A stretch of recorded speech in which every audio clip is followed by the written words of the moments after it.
रानी पद्मावती या पद्मिनी भारतीय इतिहास की एक वीर और साहसी रानी थी, जो चित्तौड़ की रानी थी और अपने अद्वितीय सौंदर्य और साहस के लिए जानी जाती हैं। उनकी कहानी में प्रेम, वीरता और त्याग का संगम है। रानी पद्मावती का विवाह चित्तौड़ के राजा रतन सिंह से हुआ था।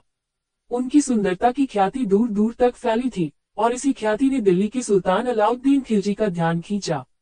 खिलजी ने रानी पद्मावती के सौंदर्य के किस्से सुनकर चित्तौड़ पर हमला करने का निर्णय लिया। वह रानी को अपनी रानी बनाना चाहता था और उसे पाने के लिए उसने चित्तौड़ किले को घेर लिया।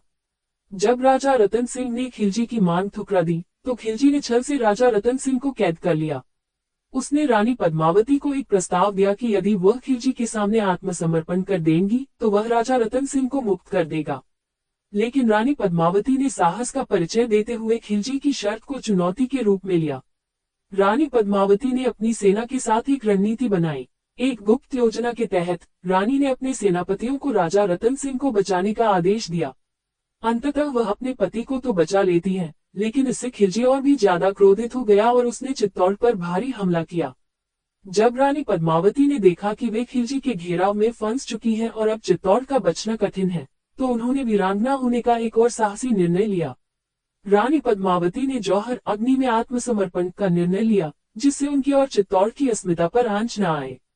रानी के साथ चित्तौड़ की कई अन्य वीरांगनाओं ने भी जौहर किया, जिससे खिलजी की जीत व्यर्थ हो गई और उसकी मंशा पूरी न हो सकी। रानी पद्मावती का ये बलिदान आज भी भारतीय इतिहास में साहस और आत्मसम्मान की मिसाल के रूप में याद किया जाता है। उनकी वीरता और त्याग की कहानी आज भी लोगों के दिलों में जिंदा है।